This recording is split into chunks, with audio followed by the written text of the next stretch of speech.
Pat Sajak recently indicated that his 40-year run as host of Wheel of Fortune may be coming to an end soon. That's right, Wheel of Fortune has been part of our lives for over 40 years. And while some changes have been made to the show's time and format, the program has persisted as a document of the time period from which it came. This is the EPS podcast, where everything, including Wheel of Fortune, is a primary source.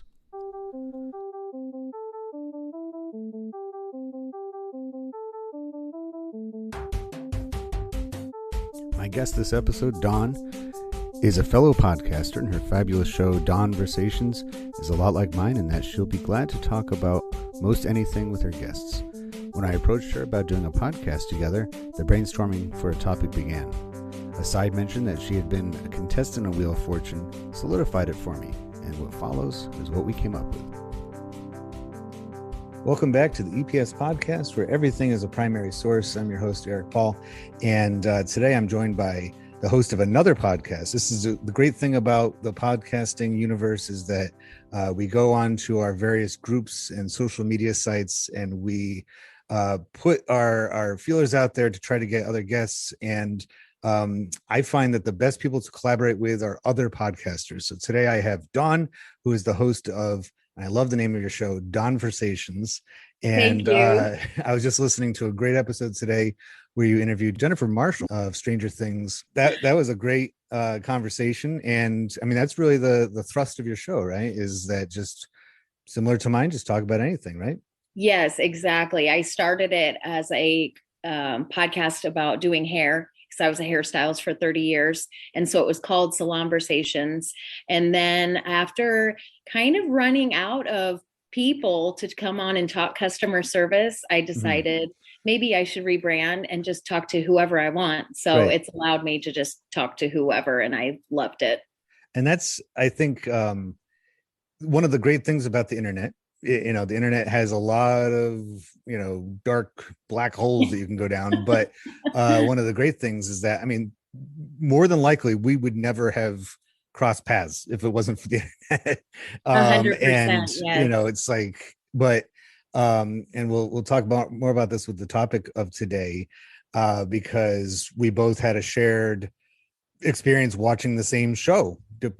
So you're in Nebraska, right? Yes, Omaha. And I'm in the state that whenever I'm starting to type in the name of the state that I'm in, Nebraska always comes up, but then I have to finish. It's in New Hampshire. So, and I also used to live in New York. So there's another all the NE starting states always get all confused when you're filling in those boxes online and stuff.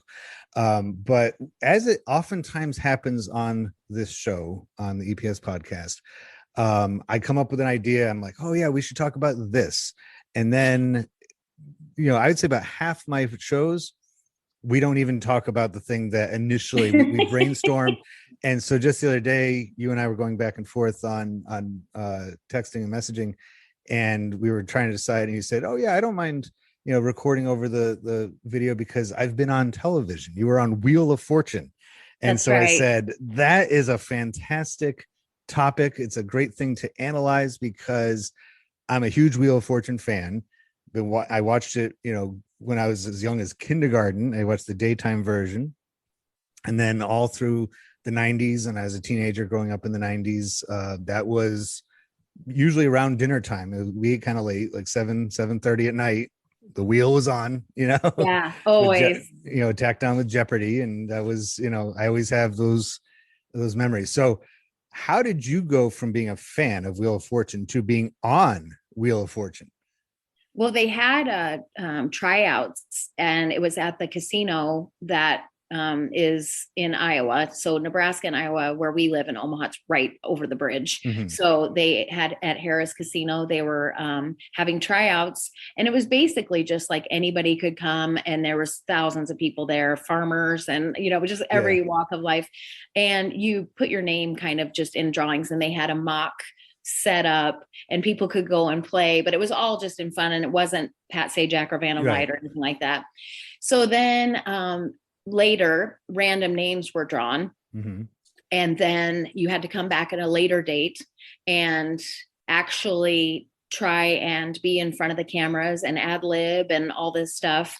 And after that, it was almost like American Idol or something, where they narrowed everybody down. Yeah. And then they said, okay, we're going to give you 20 names. And if your name gets called, then you might potentially get a certified letter asking you to be on the show. Oh, wow. So I was the 20th name that was called. Oh, I was just listening to all the names, and I was like, oh, it's not my time. But yeah, they said my name.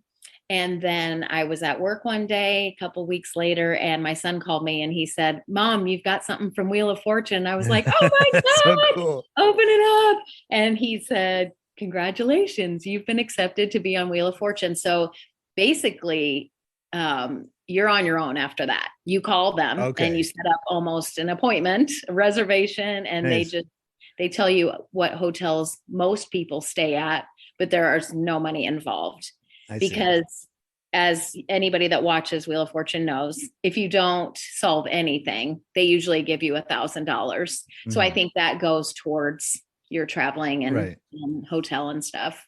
But just the experience alone. I mean, it must have been. Oh my gosh. I'm assuming after the first couple of years of that show being on the air, just, you could attract contestants just by saying you're going to be on Wheel of Fortune, and you get to just be one of the, like I said, I used to, we would watch Wheel of Fortune, Jeopardy. I think Jeopardy came on second where we lived.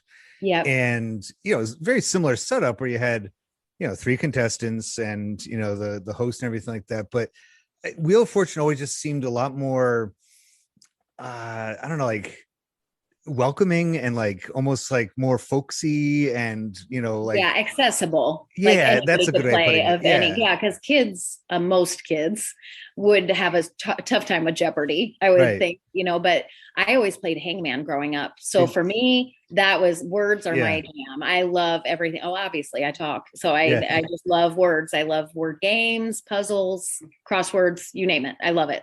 We used to always try to get my mom to go out for Wheel of Fortune. And, this is early days of the internet, probably pre-internet. We didn't have internet in our house at all. So there was no way that she was going to look into it beyond because she was really good. Like we'd watch and within like 2 letters would be on the board and she would just read it off. And I was like, you should go out for this. She's like, I don't know.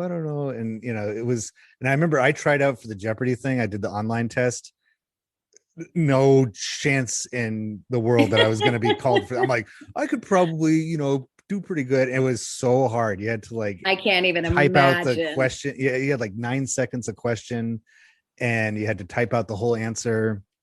And it was ridiculous. And then that was just phase 1 of 5 stages to even get on there. So when you were actually on the show, was it, because I can only imagine with the lights in your face like that and the cameras and the studio audience, was it intimidating? Was it, or did they have ways to kind of put you at ease a little bit? They did. When you get there, they have you in almost like a classroom type setting for a few hours. And they tell you this is how it all goes down. This is what you do. People need to know this. They really emphasize to buy vowels. Because that was always my biggest pet peeve when I would watch. I'm like, duh, why are they asking for these? They emphasize that. And I don't know why, but they do. And so you're in this room with all these people and they're all from all walks of life. And then there's also some people that are there that live in California that are like fill-ins in case somebody doesn't show or somebody backs out or if there's so they have kind of standby people. And then anyway, so my point is they get you familiar with how it's going to go down. So that kind of helps shake the nerves a little bit. Okay. And then there's a lot of paperwork that lawyers have come up with that you have to sign a lot of stuff saying that you will not talk about what happened on the show until after it airs. Right. They don't want all of that out there. So you have to agree to a lot of that stuff. So by the time that's all done, you've had your juice and donut or whatever. It's like, okay, well, let's go. Let's see what it's about. So they take you out and have you practice spinning the wheel so you can kind of get a feel for how heavy it is and stuff. How heavy is it? Is it, because it always looks like some people kind of struggle with it. Yeah, it's more that it's awkward, just leaning forward. It's heavy, but it's not super bad.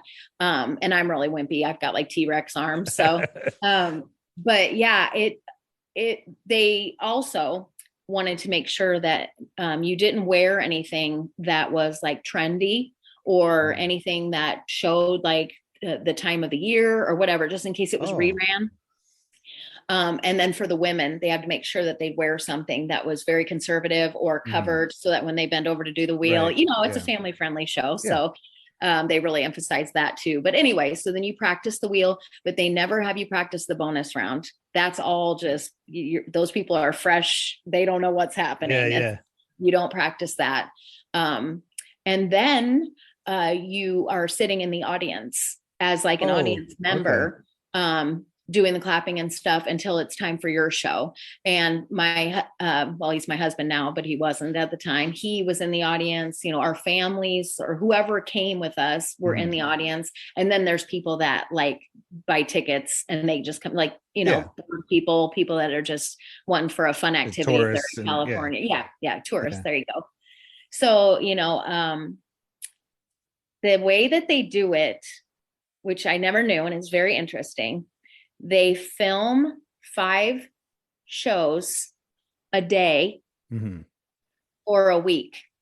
So Pat and Vanna only work 1 week out of a month. Oh, wow. Because they've got a month's worth of shows.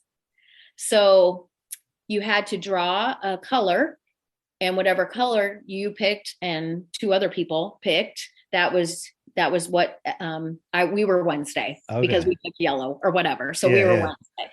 So I sat in the audience for 2 episodes, and you're nervous, but like this one guy, he won like, I don't even know, it was like 80 grand or something. And you're like, oh, okay, get me out there. Like I was nervous, but they were winning like serious money. That's not just about, like, I would have done it for free. I would have, it was the experience, of course, was great. But when you see people actually winning thousands of dollars, then it's like, okay, I'm ready. I'm ready to do this. Yeah. So it's pretty cool how there's so many, like, they must have refined that over the years. Like, they probably had a couple. Well, I mean, we can answer some of these questions right now. The person who made it was Merv Griffin, and he had a huge career as a media mogul, as a performer, as an entertainer, as a talk show host. And Wheel of Fortune is one of several game shows that he came up with. But I'm assuming that somewhere along the line, they had a trial and error. They had somebody, dressed up with their reindeer shirt, and they're like, "Oh no, we can't have that." And somebody goes home. Were you like in the local paper when you got back? Where because sometimes I was on the radio. Like, okay. I mean, to me, it was like a huge deal. Yeah. Like I told my kids, and they were like, big whoop. And I'm like, are you kidding me? That's national television. That's what I tried to tell them, that I was a really big deal. But no, I was on a radio station, and they just asked me, what it was like. But, as long as it's been on, you would think that more people you knew would have been on it. I mean, it's been on the show or on the air for decades and decades. 39 seasons they're going into right now. And I was just watching the one it stuck out to me. They did back in the early 90s. They did a Music Stars charity Wheel of Fortune. Okay. And Weird Al Yankovic was on it. And I had to rewatch it, thank goodness for YouTube, because they had it. And I remember he said the funniest thing, because he won like the first round. He's like, "I'll have the porcelain dog," and because he was harkening back. And Pat's like, "Oh, we don't do that anymore." And my gosh, that's so funny. It was like, because I remember I was like in kindergarten. We had half day kindergarten, so I would either for half the year I'd go in the morning and then come home, or in the other half of the year I would stay home in the morning and go for afternoon. And I think it was during the times when I was home in the morning, I'd watch The Price is Right. I would watch Wheel of Fortune. And I remembered that, where people, once they won a round, their head would go in that little box and they'd start floating around the prize stage. And they're like, "I'll have the camping gear." And, they shopped. There was like a living room set with lamps. And so I guess, for people who are listening to this podcast for the first time, and if you are not, and you've heard it before, never a bad time to run down what I do, essentially. And that is, I have a primary source analysis form. This can be used for anything at all. Everything is a primary source. And we answer these questions and see what it tells us about the time period in which in this case, Wheel of Fortune, it came from the 70s, but it didn't really catch on. It doesn't seem to the 80s. That it was once Pat Sajak and Vanna White became the co-hosts. That was when the Wheel of Fortune that we know came about. And so we already talked about who likely made it, and that'd be Merv Griffith. And the material that it's made from. So you mentioned that when you tried out is in a casino, and it seems like that was his recipe for the show, was one part roulette wheel and the other part hangman. Hangman would be not as exciting. I mean, thank God. I assume they wouldn't actually have a real person as the hangman, but as if somebody drawing the man on a chalkboard wouldn't be very entertaining for television audiences. So right. Instead, they put those two things together. I have a feeling that if anybody just tuned in to Wheel of Fortune on a whim, they would be able to catch on pretty quickly what's going on, right? I mean, this is yeah, for sure. So the material that it's made from would be hangman and casino, roulette, and how it was made. It was dreamed up by Merv Griffith and in his spare time, but those answers that you gave about the entire process, that's also how it's made. You talked about people being of all walks of life at that, both at the tryout and at the actual filming of it and everything. What does that tell you, that show has such a wide reach? I mean, what do you think of it is about it that so many people from all over the country went for it and did what you did? I think because of what we said earlier, that it just seems so accessible. It's word games, and people of all ages can do it. And there's, all intellects, and some people are really good at solving puzzles. And so it was appealing for them. And I don't know, like you said, sitting around the family table, that's what we did every night. We were at dinner, and we would have contests. Me and my brother and sister, we would have a contest. Whoever solved the bonus round could boss the other two around for the rest of the night, like make me ice cream or whatever. And I told that story in the opening of Wheel of Fortune, because they ask you information about you and why, what do you know about Wheel of Fortune or whatever. So he said, Pat asked me, so tell me what got you interested, and so I told that story, and that was just so like full circle moment to be able to go from the TV, at watching it while eating dinner to being there and saying, hi family, like crazy. But yeah, I think the reason why is just because it's so accessible. Not that it's easy. Yeah. It's easy from the couch. I can tell you that much. It's a lot easier from the couch. And that kind of skips ahead to the intended audience, because I feel like that was one of the things that we liked about the show. And nothing against Jeopardy. I love Jeopardy, but it always seemed like, the people on Jeopardy were a little bit stuffier and not quite. And the people on Wheel of Fortune looked like they were literally plucked from our neighbors' homes. Hopefully they weren't 100%. Actually kidnapped, but, plucked from our home, neighbors, and went there and were like, hey, waving like, hey, I'm here, I'm one of you, I can do this too. And as a society, we have a lot of practice with these kinds of puzzle games. You think about all those family restaurants that we go to, still today, that have, the placemats, and, there's a crossword puzzle or a hangman thing or a word scramble on there to pass the time. We don't like to, especially, we always have to have something to keep our minds moving and stuff like that. In fact, I have an idea. My son loves to watch Lego Masters, and I came up with an idea for a game show called Placemat Masters, where teams are given random placemats from all around the country, and they have to solve the crosswords and the word finds and the mazes and stuff, and then draw something unique on the back, as we always did. That's funny. I think that would be a big hit. But, a show like Wheel of Fortune, I mean, we have the jumble in the newspapers most of the time. You have, and Wordle now. And Wordle's huge. It's all, we are always looking at those things. I mean, that just speaks to the time that we have on our hands. Also that, since the show's inception, we're going on about 20 years so 1975 is when Wheel of Fortune was, was first conceived. And, we're going on about 20 to 30 years after World War II, where, the pattern of life in America had kind of, hit its stride. You get up in the morning, you go to school, you go to work, you come back in the evening, you have your supper, you watch TV a little bit, get the news, and then you have a game show, right? To lead you into prime time. And, when you go out to eat, if you maybe once a week or something like that, middle-class family goes out to eat, you have, just a little brain teaser or something like that to pass your time. I think about all the times in school when you're bored, usually towards the end of the school year, and let's play hangman, let's just make a, you put the words up there and so it's like kind of baked into our social structure, thanks to the way that we all have this shared, kind of pattern.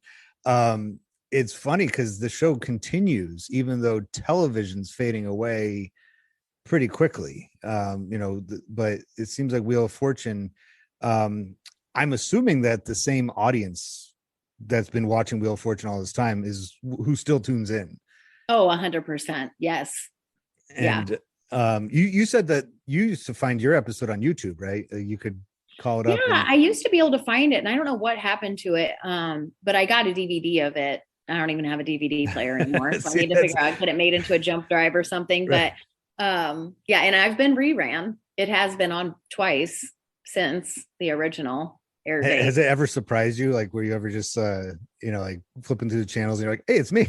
Like No, I honestly don't watch it a lot anymore. I love the show, but it was just kind of like, I don't know, after I did it, I still like it, and I still like to get challenged by it, but I can't explain it. I don't know. That's the ultimate. You've already kind of hit the top, so why else would you want to continue more? Of something you've already done before. It literally felt like a dream come true. It really did. I cannot even explain it any better than that. I felt like I was in a dream, because I have loved that show my whole life, basically. Yeah.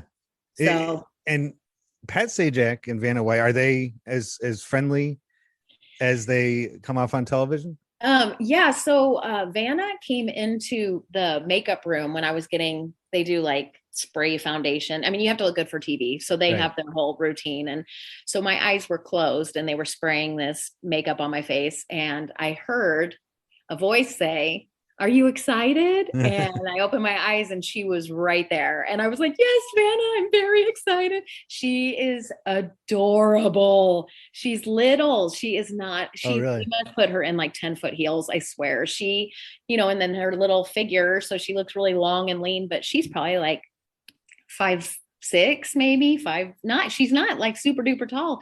And she just had on it like a t-shirt and yoga pants. She wasn't ready yet, and I was just like, wow, that's a celebrity. But Pat never interacted with us until right when the show started. Okay. Yeah. He has his own thing that he does probably to prepare. Yes. He seems like I like his sense of humor. He always says these little jokes and stuff. And he's a smart aleck, big time. And I love that. I love smart alecks. So I was totally on board. But I think about it, like he's sitting here looking at the answers. He has to just sit there and be thinking like, "Oh, why aren't you getting this?" I've seen him get frustrated before, and he's even kind of snapped at the audience during the final round when he's like, "All right, you need to be quiet. Can't talk. Because I'm sure the impulse, because especially I didn't know this, that there's other players in the audience, so you're probably like in that puzzle solving mode." Yeah. All you can do not to shout out, like, Yeah, because that's what you do in your living room or in your kitchen, But it definitely he has a low tolerance, I feel like, but he's very funny. It's just you just have to be normal. Not that difficult.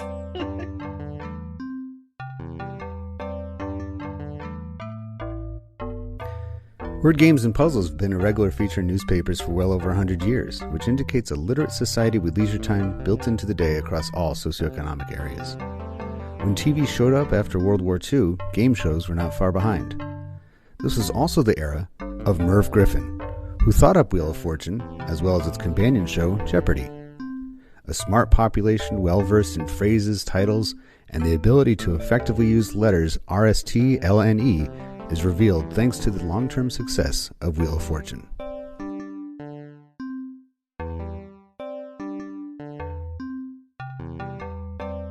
So you mentioned before about going off to LA. I know that Wheel of Fortune, I don't know if it's the first show to ever do this, but they used to go on tour, right? They would go to different cities in the country and do, I wonder if they kept the same model of doing like 5 shows in one day kind of thing when they went on tour. But you had to go to LA. And where exactly was it? Like, I don't need the cross streets or anything, but was it part of one of those big studio? Yeah, it was. I think it's Carson City is the city that it's located in, but like Universal Studios is right there. Okay. And it was actually it's the same set that the Wizard of Oz. Wizard of Oz was filmed at. And then next door is Jeopardy. So it's super cool. I mean, it's weird. It's just surreal to be there. Well, for somebody from Omaha, that must have been incredible though, because that's on the big balloon at the end of the Wizard of Oz is Omaha, State Fair. And I always love Wizard of Oz. Kind of hinting before about the populist appeal of the Wheel of Fortune, that is just ordinary folks on that show, and that the whole populism aspect of the Wizard of Oz. So it all comes, like you said, full circle. That's kind of perfect. And the wheel is a circle. So there you go. This is all. Yeah. So so you went to LA. You went and saw the site. You made a vacation out of it, right? It wasn't just like, no. Oh, really? No. Just like a day? Yeah. My husband we were just newly dating, and I was a single parent. And I got this opportunity, and I was just like, okay, now I can go, but I don't have any money. So he was like, I'll help you out, we'll go. And so he arranged for the flights and stuff, and we flew out next day, filmed the show, flew back the next day. So it was very much a whirlwind, but it was still cool. And I have that as one of the questions: where was it made, and the locations associated with it? And what that always tells me is, well, a number of things, but in this case, for a television program and a game show like that, you would think that actually a place like Omaha would make more sense because it's pretty central in the country. It's accessible by road for a great number of the population. And that's one of the reasons why Walt Disney was looking into building his second theme park in St. Louis originally, is because he's like, well, the Disneyland is out in Southern California. It's only like a third of the country. I can easily get to my park. If I put it somewhere in that central Midwest section, that'll get a lot more people there. Sure. And then he settled on Orlando because it was affordable, and that accounts for the East Coast people too. Yeah. But when it comes to a production like a game show, you really need to have cameramen and set dressers and makeup artists, right? You need to have all of the crew and the announcers and everything, and the talent just is in LA. I mean, just by it's nowhere else. You can't really find it. I guess New York would be the other alternative. Sure. But having somewhere like Los Angeles, and my understanding is that the main reason that LA became the center of entertainment isn't necessarily just because it's bright and sunny most of the year. That's a nice aspect of it, because you can film outside, and especially in the early days of movies when they couldn't produce the kind of manufactured light that would actually help them film, the outdoor bright and sunny most of the year helped. But it was the fact that they were so far away from Washington, where all of the copyrights and the patents for everything from the cameras they were using or modifying, or the stories that they were telling, so there was no enforcement of it. Like, so if you're making a movie that's loosely based on somebody's story that they've copyrighted, back in the early part of the 20th century, LA you couldn't get further away from law enforcement than Southern California. That's funny. I did not know that. And so it built this huge entertainment empire. So by the 70s and 80s, yeah, of course, if you're going to put a game show on, you're not like, yeah, let's do it in Atlanta. It's like, Yeah. yeah, you're going to put it on in, the same place that you have. We're finding all those people that you see in the credits all live around there. And Sure. I find that so interesting too. You said there's like people on standby. Did they get like sad like when they weren't called up, or they're just like, okay, like just like wander off? Or Yeah, I have some mixed emotions about that, because the episode that I was on, the girl that ended up being one of the people that ended up being in my little group was from California and was a okay. stand-in person, and she ended up winning. So Oh, I'm like, I came all the way from Omaha, and yeah. somebody that lives here You have no won. That was idea. just like on her lunch hour or something. I So I yeah. think it was Wheel of Fortune recently that somebody from Massachusetts won a vacation to New Hampshire. Oh And my they're God. like, oh, okay. Like that's like you That's getting hilarious. like, here's a Yeah. vacation to Kansas City. Like, oh, great. Like I can go down the I was road. just there last week. That's so crazy. So, you know, going back up to the maker's role or status in society. Merv Griffith is the person who came up with the show. He was involved with it throughout its run. I did a little bit of research on Merv. I try not to do too much when I do these podcasts. I like to have the primary source speak for itself. But I was interested because he seems like the kind of person that only the TV age would have worked out for him. Like if he lived in any other time period, he probably would have just stayed as like a nightclub singer, or maybe a Yeah. stand-up comedian or something like that. Right. Like But he created his world. right. And without him, television probably would not have had the same, look to it that we are familiar with now. And I like the way you put that he created his own world. And there's only a few names, I think like Ted Turner might enter into the same category as a Merv Griffith kind of thing.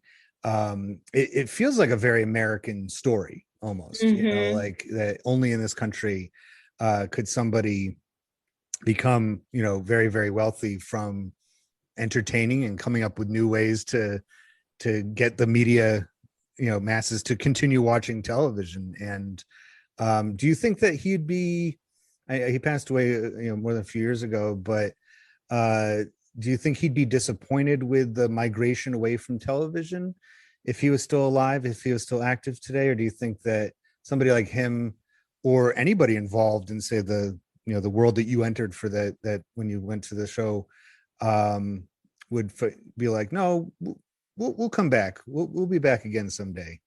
Yeah, I think it will come full circle, but I think he'd be more disappointed in that, to me, to the best of my knowledge, he created things that were all pretty family friendly. Yeah. And now to get, good ratings or numbers, you have to have a lot of cussing or, sex scenes and all that stuff. And that's just not what it seemed he was about. He was trying to find things that would entertain families and, have something that the family all could watch and participate in on TV instead of it's just, there's just not that anymore, but I'm sure it'll come back around. Yeah. I mean, There's just too many people that enjoy it. right. And during his lifetime, and I don't think that he's detached from this, we see televisions in households, and I think it actually became a census question, or at least some kind of polling question, that by the end of the 1970s, close to 100% of American households had a TV, at least one set in their house. Right. And so it's, the odds are, speaking of a game of chance, the odds are that you're going to have, lots of families watching. It's not just going to be, single men watching. Right. It's going to be, and the programming reflects that. And going back to when I first started watching Wheel of Fortune, I was a little kid, and my mom didn't have any trouble, knowing that I was going from Sesame Street and Mr. Rogers to Wheel of Fortune and Price is Right. Like, Mm-hmm. it seems like I watch a lot of TV, but I going think back, all us kids did growing yeah. up. You stay home sick from school, you watch Price is Oh, Right that's the and best. Brady Yeah. Bunch and Gilligan's Island and all I, of that. I saw a lot of these shows are in reruns, even the game shows. You can watch old Jeopardies and old Prices Rights on Netflix and stuff like that. And a friend of mine put up a funny observation. He's like, I just watched The Price is Right, from the 80s, the Bob Barker one. And he's like, I am now hungry and not just for any food, he's like, for lunch. And he's like, it needs to be a grilled cheese sandwich and tomato soup with a glass of milk. And I'm like, yeah, exactly. And, it's or like chicken noodle, Campbell's chicken noodle. He and I grew up, just a few blocks from each other, but I'm like, I guarantee you that, and you're laughing right now, we all have that experience, is that shared, mass media, pop culture. And that's how it becomes pop culture, because it's popular, right, with the people kind of thing of, we are all part of this, even if it's not at the exact same time, throughout the evening. We're all there, and we all, kind of experience the same thing. Sick days, snow days, that was Price is Right time. You get to catch up with, the consumer prices. So one of the questions that comes up is, what ideas or behavior does this convey? Is there a strategy to Wheel of Fortune? I know a lot of it has to do with just the chance of, you spin the wheel, and I always feel bad for the people that get lose a turn, bankrupt, one after the other. And they're entering into the last round. They haven't won any money. And you're like, what was your strategy going into it? Was it just whatever comes up, I'll go with it? Or, well, you're in a group of like-minded people. Everybody there knew how to solve puzzles. There was nobody there that was smarter than anybody else. You are at the mercy of the wheel. That's it. Because that's when you get your turn, and if you spin it and get bankrupt, then it's the next person's turn. And pretty much, I think everybody knows what the puzzle answer is the closer you get to it. So then you're just like, do I go for it? What do I do? I hit bankrupt a couple times, and thankfully I didn't have a ton of money, but it was still, it's just part of the game. And so I didn't really have a strategy, but I don't know if your future questions are going to ask how I did, but I was quick on the draw. I was an Atari kid, so I was quick on the draw. And so I solved all three of the toss-up puzzles. So that was, to me, gratification, showing to my children and anybody else watching that I knew how to play and that I could solve a puzzle. That was huge. Rewarding. Yeah. But I was quick with the clicker. I used to always, like I said, I'd always feel bad for the people that didn't have anything. And because that there was a process, there was a vetting process. They didn't just show up, one day. They it's kind of like when you watch, a TV show or even like a college basketball game or something like that. And there's a guy sitting on the bench, and you're like, he was probably the best player at his high school, really. He's just, riding the bench for his team now. So it's like, if you're on that show, it means that what you're doing. It's just the things are not going your way. So it's always nice when they get $1,500 or something like that. Oh, good. Yeah. Now they won that round, so they can get, walk away with something. Right. So did you win the whole game, or you just won enough that you felt satisfied? No, I did not win the whole game. I won $6,000 in cash because of those toss-up puzzles. So you get $1,000 for the first one, $2,000 for the second one, and then $3,000. So I had $6,000 in cash. You have to pay taxes in California and Nebraska on that, but since to them they said it was a small amount, they didn't really take that much out. I think I ended up getting $5,800, which is great. But the guy that was playing to the right of me, he was who you were talking about. He was not getting his turn. He wasn't, every time he spun, and he was a principal of a school and stuff. And when we would go to commercial break, we'd all get a water or whatever. They would just take a break. And he was like, I'm not getting anything and I'm never going to win. And I was like, trying to be his cheerleader, like, you've got this, just keep spinning the wheel. And so he ended up getting second place, but the girl, Ashley, to my left, I was in the middle. She had the day of her life. She got a car, she got a trip, she got cash, she took it all. So I was in last place, but I had $6,000. I was going to say, well, that was always one thing I liked about Wheel of Fortune over Jeopardy, because for a long time, I think they've gone back on it, but for a long time, Jeopardy, you wouldn't win anything. you know, if you didn't win the game, you walked home, you know, and you may have had to walk home with nothing. And it must be fun to be like a tax preparer in California, you know, with all these game show winnings. Like it's not a usual thing elsewhere in the country. Like, okay, you know, how to be a, you know, who wants to be a millionaire? Right. Actually, I think that was in New York, but you know, that's like the nitty gritty thing that a lot of people don't think about. Oh, did that factor into your decision to go out there in the first place? You're like, you know, I might not win anything, or if I do, I'm going to have to pay, you know, some taxes on this. Yeah, no, I didn't think about any of that, clearly, because I had no idea that I was how I was even gonna get out there. But no, I would have done it. I'll do it again anytime, you know, that there's all these stipulations. I think I can be on it again now. I think I had to wait 7 years. But yeah, I would totally do it again for $0. It was the experience. I wish everybody could do it. It was so fun. It was so fun. That sounds, and it seems like they kind of are just by existing and having the show run, and that's probably what propels them, is that not only are they giving entertainment to people at home, but they're making so many people's day. I remember this one guy, he was like the nicest guy I ever saw on that show. When they, you know, introduced him, he just said, I'd like to just say how nice it is to meet you, Pat. This is, you know, and Pat was like, oh, okay. He's like, it's really nice to be here. And he just seemed like a gentle guy. And I'm like, yeah, you know, at the beginning of the game. So I'm like, I hope that guy wins something, because he seems just like a nice man. You know, right. He'll probably go back and, like, you know, donate it to the Boy Scouts or something.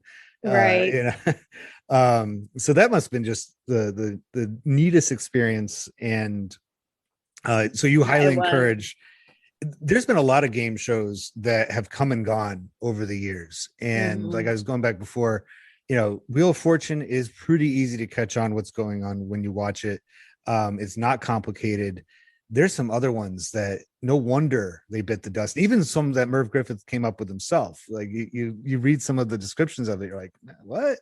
Yeah. Or, you know, and there was a kind of a return of the game show, the primetime game show, probably about 20 years ago now, a little bit less, with like Who Wants to Be a Millionaire and Deal or No Deal and things like that.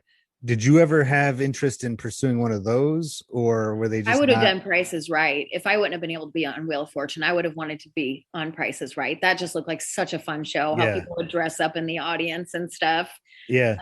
But yeah, no, that would be the only other one. I always liked Family Feud too, but that's taken a weird turn. I don't really watch it anymore, but I love Steve Harvey. I just think that the show itself is not what it used to be. So well, like you said, they've kind of gone blue a little bit. Like some of the questions that they ask, you're like, what? Like, you know, it's pretty much all the questions they ask. I'm just like, this isn't for me. Yeah, I mean, I'm not a prude. I just think, you know, like, make some questions normal. Right.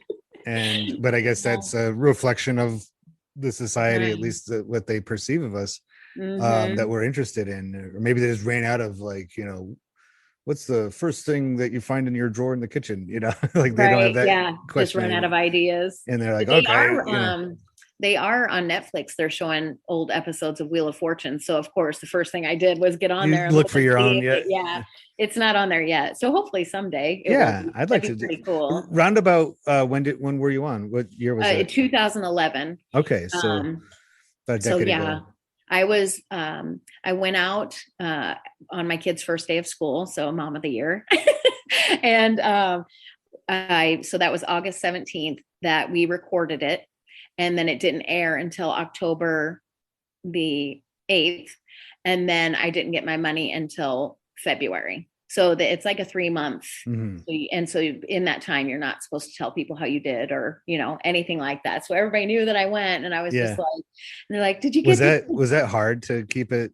Oh my gosh. Yes. I'm a blabbermouth. It was so difficult, but it was also fun because my parents threw a launch party for me, and they had like Wheel of Fortune. They had a Walk of Fame with the Hollywood stars, and it was really cool. So it was so fun to come, you know, go to that and watch everybody's reactions. And people just joked that maybe when it came on again, I would actually win.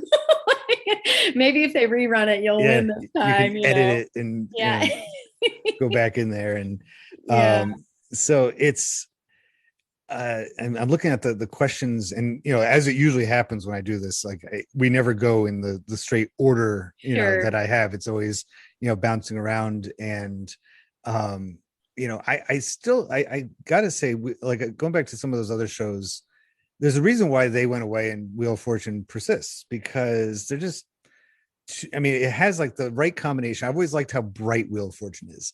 The wheel is rainbow colored. You got the almost like over the top glamorous Hollywood look to the set. Like even when they refined it a little bit and changed the letters to television screens, that Vanna turned. But so you were there actually when they in that era where they stopped using the music, the theme song, right? Because it was they had music, but it wasn't the same. I know that song. I can't remember if it was on or not. When I don't know when that stopped. So I was reading about it, and it said I think it was late 90s, early 2000s, and then they brought it back last year. Okay, so then it wouldn't have been on. For some, and I guess they tried a couple of different variations of it, like something called Wheel 2000 for like little kids to play. That didn't catch on. It's like, don't mess with something that works, because, and I know they changed some stuff. I kind of liked it when they brought in, like, there's a huge cash value right in the middle of the bankrupt. It was like what, $10,000 sliver that you could land on. But it just seems like one of those programs that it will always surpass those others, as long as Pat and Vanna are the hosts, because without them, I love Drew Carey. I think he's great and really funny and stuff, but I've never watched Price is Right with him as the host. It just doesn't. Yeah, he's not a Bob Barker. No, Barker was it. He was the guy, and his affection for animals was particularly endearing. Always reminding us to spay and neuter our pets at the event. And Pat Sajak seems to be quite the philanthropist as well. I lived in Maryland for a little while. I remember driving through Annapolis one time, and there was the Pat Sajak like cancer wing or something like that at a hospital. And I didn't know that. Like I had to do a double take. Like I drove past it again. I was like, what? Like, is that the Pat Sajak? And once again, thanks to the internet, I looked it up, and it's like, he has some kind of local connection there, and he endowed the hospital with lots of money one time, and of course I'm sure everybody joked, including myself. I think I did, that maybe as soon as you walk in, they had a wheel that this is how much of the actual money that the hospital gets. They're like, right. Every day they spin it like, oh, only $250 today, and, or for this week, funny, or whatever. But that just speaks to how much that show has found its way into our pop culture too. That it's been on references. I think it was Martin Short's character. Oh my gosh, Ed Grimley on Saturday was Night Live. obsessed with Pat Sajak, and I forgot about that. That was my favorite. I remember one of my friends in high school, we had a study hall in the cafeteria, and it was like one of the first couple of days of school, and like the woman didn't, whoever's monitoring the study hall didn't know our names, and she gets to my friend, and he's like, Pat Sajak, and she like writes it down. Like, well, he's here, and that's funny. So it's definitely found its way, because it's so simple, it's so vibrant, it's so happy, and they're part of our lives, really. It's almost like an extension of your family, and something that is part of that TV generation, that, like, I'm a high school teacher, and kids just don't watch TV anymore. I'll try to reference with them programs they'll watch to a certain extent, the programs like Stranger Things, but it's not appointment TV anymore. They're not. So I feel like the 80s and the 90s really like the golden age of appointment television, whether it be daily, I'm tuning into Wheel of Fortune at this time, no matter where I am, or, like Thursday nights are this program, and I have to watch it. And if I miss it, it's not the same kind of thing. Whereas nowadays it's a pleasant surprise that they keep going, but I, gotta say, it's like, how much longer do they have of, new cultivating a new audience? Cause kids are, there's they might play it on their phone, right, themselves, for like an app that gets the money or something like that, but it's just not the same thing at all. So I'm really glad that we made this work. Yeah, me too. I think that I'll never turn down a topic. That's the essence of this program. So I have when you mentioned Wheel of Fortune, I'm like, because we were going to talk about Omaha, which I'm still interested in. I liked your idea that you sent along of like doing an episode. We can do that super fast right now, like because railroad history is something I love, and that's the history of Omaha. But I'm so glad that you said Wheel of Fortune. I'm like, yes, I want to analyze a game show. I think it's such that's so funny, such a fun thing, and I want everybody that listens to the EPS podcast to tune into DAWNVERSATIONS. You won't be disappointed. It is just one of those kind of shows you can get that's sweet, lost in. Like I not in a good way, not like I don't know what's going on, but just like I said, just 45-minute conversations. You have guests from all different backgrounds, all different professions. I heard that you had a comedian on from Boston a few weeks ago, right? Yeah, did. Jerry, not Seinfeld, but Jerry Caruso. Caruso, yeah, he was really funny and entertaining, and I think that's one day, and we could do it at any time. Really, somebody could analyze all these podcasts as primary sources of the 2020s. Sure. I think we both started ours for the same reasons, right? Because we're like, I need to talk to somebody. I need to connect and because this quarantine business really, and it benefited us from getting used to talking over, the computer to people. I remember the first couple of times I ever did like a Skype. I was like, looking at it, I was like, oh, I don't know how this works. Can you hear me? And now I'm like, Zoom, just call it up and it's now become part of it. So it turns into a habit.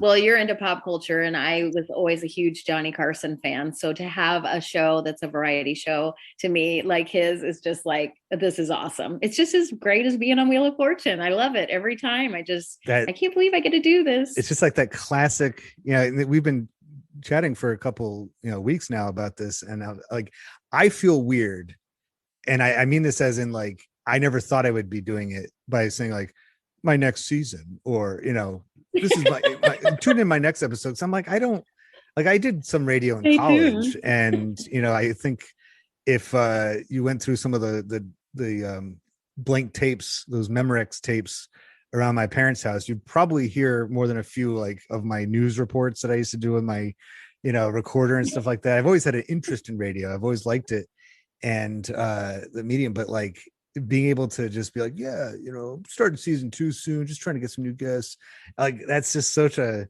weird thing, because it's not like I went to I didn't go to California, I didn't go to LA to chase my dream and become part of the I didn't go around the country from radio job to radio job, and instead I just bought a microphone and a mixer and plugged it into my computer kind of thing. And so it's very much like it's awesome, very democratic form of communication.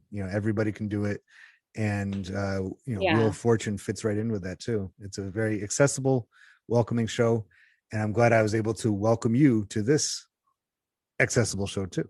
So I want to thank everybody for listening to the EPS podcast today.